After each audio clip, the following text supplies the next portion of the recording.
semua, terima kasih atas kesempatan yang diberikan. Pada video kali ini, kami akan menjelaskan tentang uji Kruskal-Wallis. Adapun video ini dibuat untuk mata kuliah Metode Statistika 2, kami dari kelas 2 KS3, Politeknik Statistika STIS.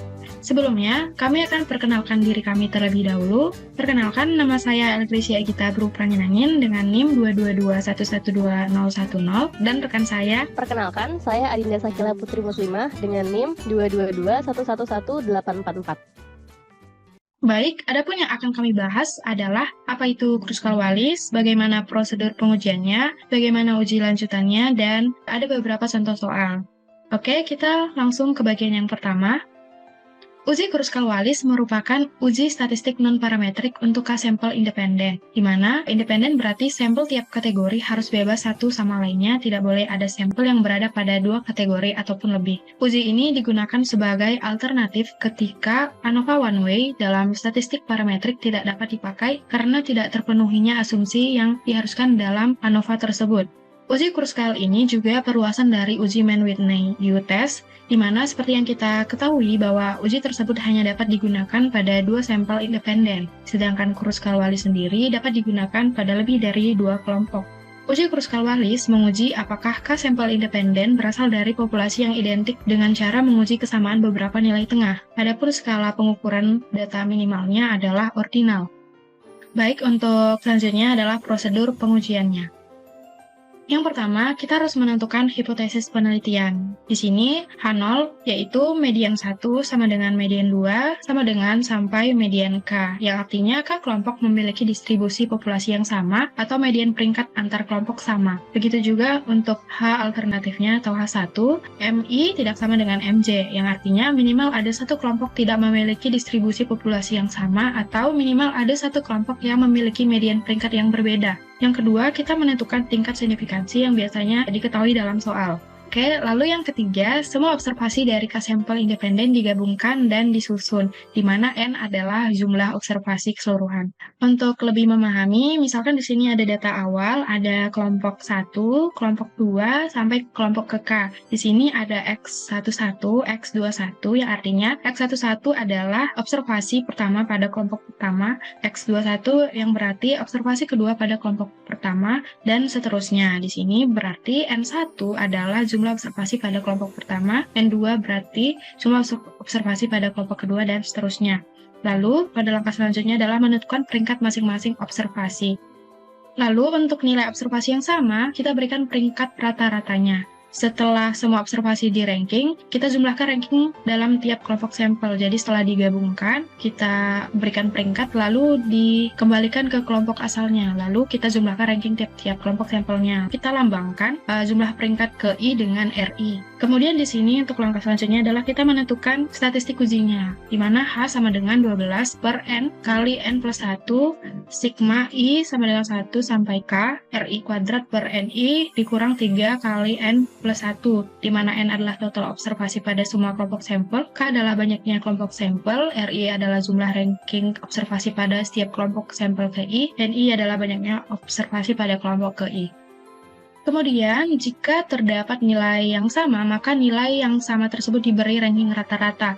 Untuk mengoreksi pengaruh ranking yang sama, maka perhitungan statistik uji H menggunakan faktor koreksi, sehingga menjadi H sama seperti rumus sebelumnya, namun per 1 minus 1 kurang sigma I sama dengan 1 sampai G kali TI pangkat 3 min TI per N pangkat 3 min N, di mana G adalah banyaknya kelompok ranking yang sama, TI adalah banyaknya ranking yang kembar di kelompok KI, dan N adalah total observasi.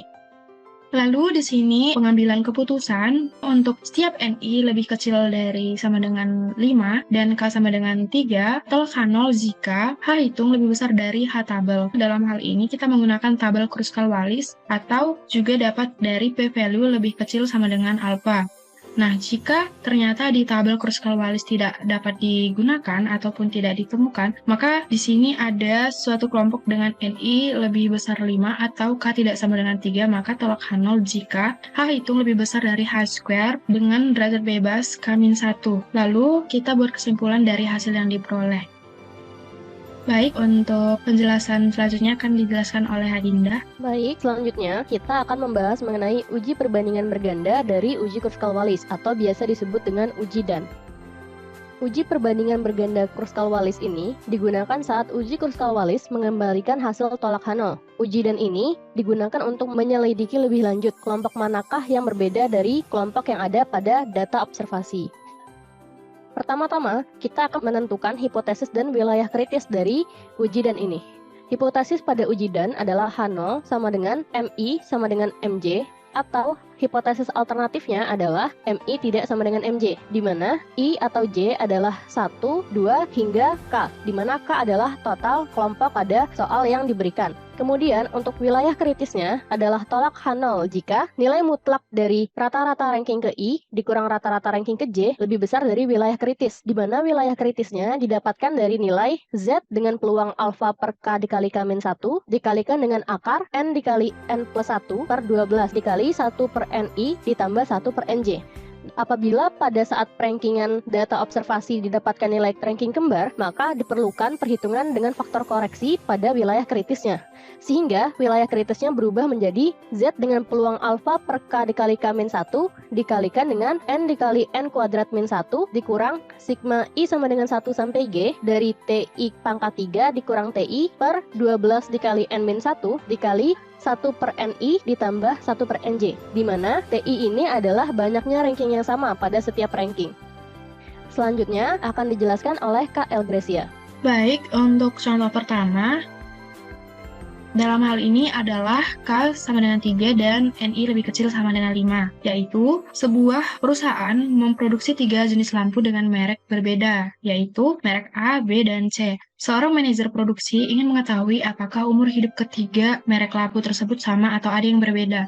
Untuk itu, diambillah sampel beberapa lampu dari ketiga merek dan diukur waktu hidup lampu hingga lampu mati dalam satuan hari. Ujilah dengan tingkat signifikansi 5% untuk menjawab tujuan penelitian tersebut dengan asumsi kenormalan tidak terpenuhi. Nah, di sini ada data umur hidup lampu. Terlihat nilai observasinya tidak ada yang sama. Lalu, untuk langkah yang pertama, kita menentukan hipotesis. Di sini, untuk H0-nya, MA sama dengan MB sama dengan MC, yang artinya umur hidup lampu merek A, B, dan C adalah sama. Lalu, untuk hipotesis alternatifnya, minimal terdapat satu merek lampu yang umur hidupnya berbeda. Lalu, kita tentukan tingkat signifikansinya, yaitu 5%.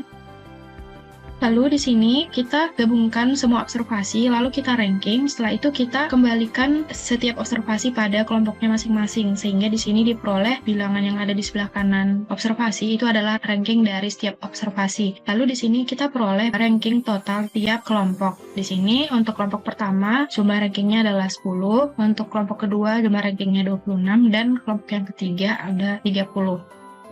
Lalu untuk statistik ujinya, karena kita tidak ada ranking yang kembar ataupun nilai observasi yang sama, sehingga diperoleh 8,909. Lalu di sini kita lihat diperoleh nilai tabel karena tadi NI-nya lebih kecil sama dengan 5 dan K-nya sama dengan 3, maka kita bisa menggunakan tabel Kruskal-Wallis. Di sini kita peroleh dengan N1, N2, N3-nya 443, sehingga nilai tabelnya atau H tabelnya itu 5,598. Lalu untuk wilayah kritis tolak Hanol jika H hitung lebih besar dari H tabel.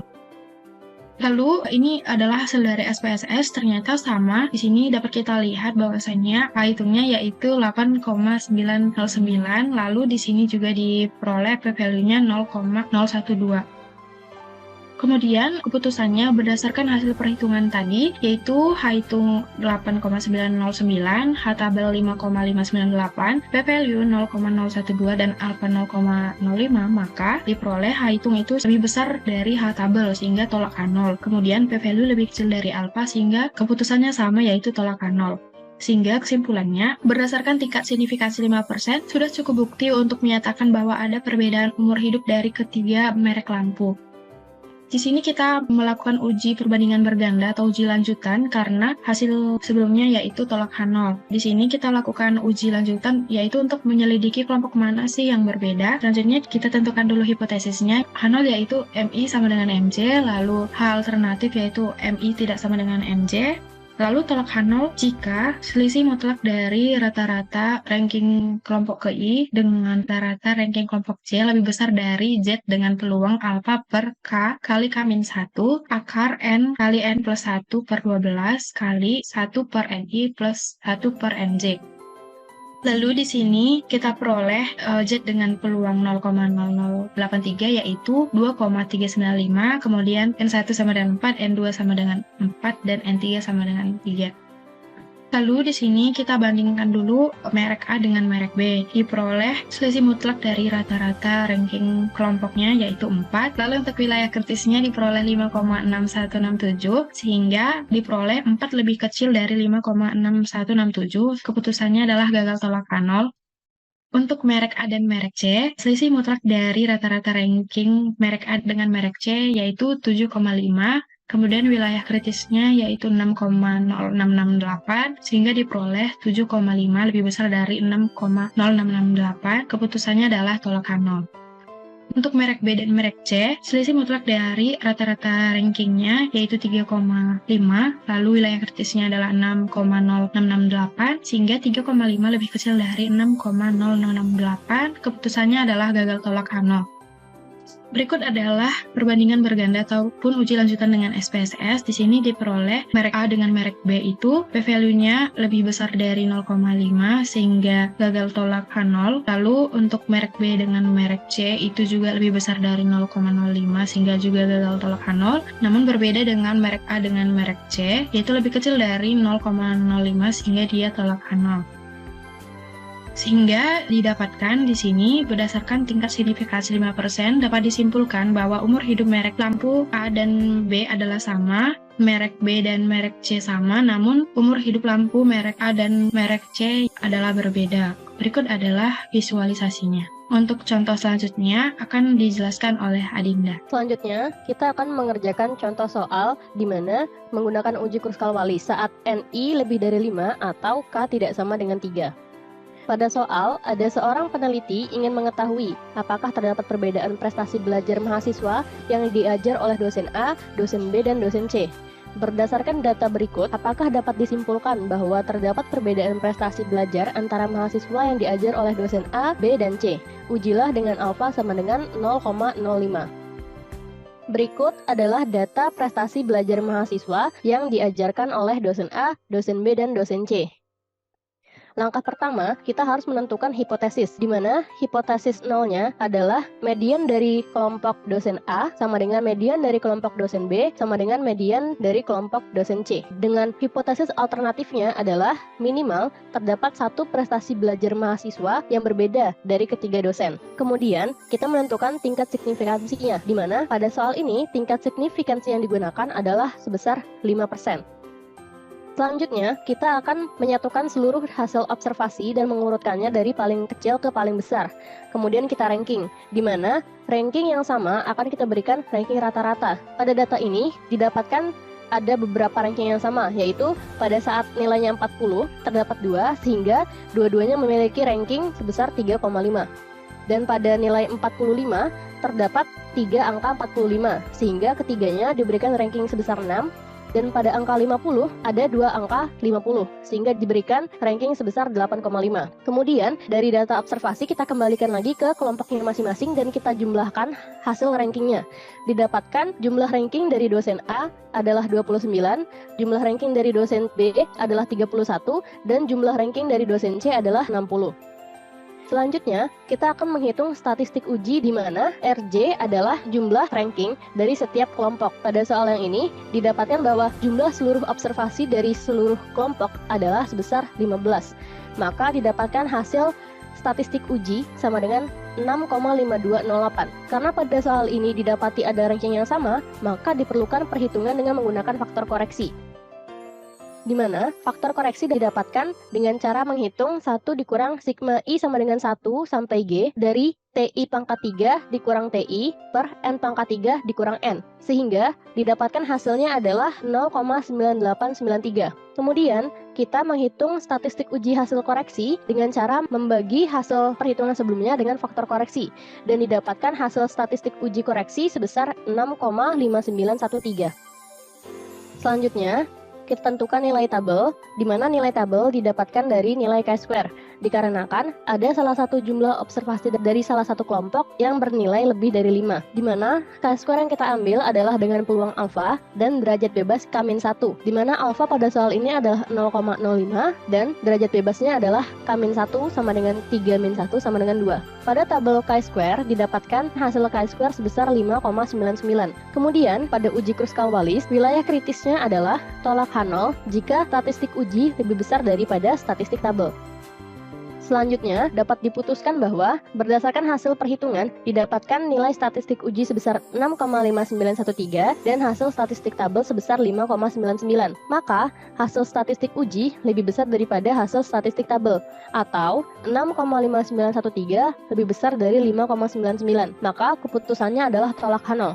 Dengan demikian, kesimpulannya, berdasarkan tingkat signifikansi 5%, sudah cukup bukti untuk menyatakan bahwa ada prestasi belajar mahasiswa yang berbeda dari ketiga dosen tersebut.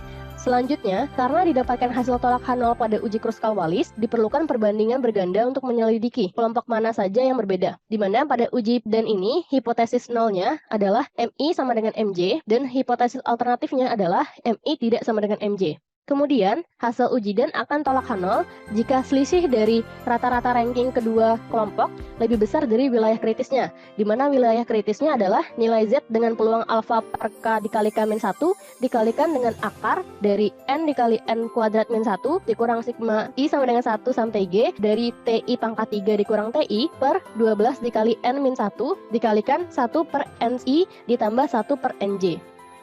Sebelumnya didapatkan nilai Z dengan peluang 0,0083 adalah sebesar 2,395 dengan NI sama dengan 4, N2 sama dengan 6, dan N3 sama dengan 5.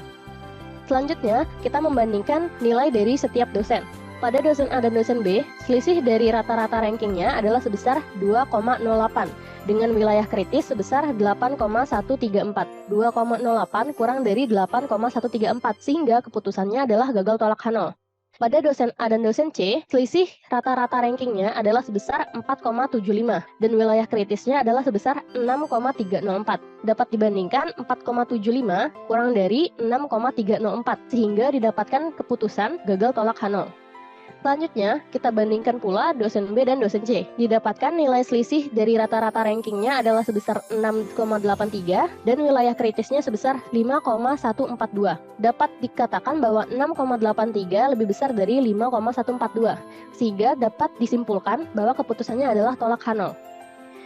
Nah, selanjutnya adalah hasil Kruskal-Wallis dengan SPSS. Apabila kita menghitung hasil Kruskal-Wallis dengan SPSS, didapatkan bahwa hasil statistik ujinya sebesar 6,591, di mana hasil ini sama dengan hasil perhitungan manual sebelumnya dengan menggunakan faktor koreksi. Dengan derajat kebebasan adalah jumlah kelompok dikurang 1, yaitu sebesar 2. Dan karena p-value-nya 0,037 lebih kecil daripada 0,05, maka didapatkan pula hasilnya adalah tolak H0. Dapat dihitung pula hasil perbandingan bergandanya dengan SPSS. Didapatkan bahwa kelompok dosen B dan dosen A memiliki p-value lebih dari 0,05. Dosen A dan dosen C juga memiliki p-value lebih dari 0,05. Sedangkan dosen B dan dosen C memiliki p-value kurang dari 0,05. Maka didapatkan hasil bahwa gagal tolak ada pada dosen A dan dosen B serta dosen A dan dosen C. Sedangkan hasil tolak H0 didapatkan dari dosen B dan dosen C. Sehingga berdasarkan tingkat signifikansi 5% dapat disimpulkan bahwa prestasi belajar mahasiswa dosen B dan dosen C berbeda, sedangkan dosen lainnya sama. Berikut adalah penulisan urut rata-rata ranking dari dosen A sampai dosen C, di mana dosen B memiliki rata-rata ranking paling rendah, kemudian rata-rata ranking dosen A di peringkat kedua, dan rata-rata ranking dosen C ada di peringkat terakhir. Oke, inilah video tentang Kruskal-Wallis. Semoga dapat bermanfaat. Kurang lebihnya kami mohon maaf. Sekian dari kami, terima kasih.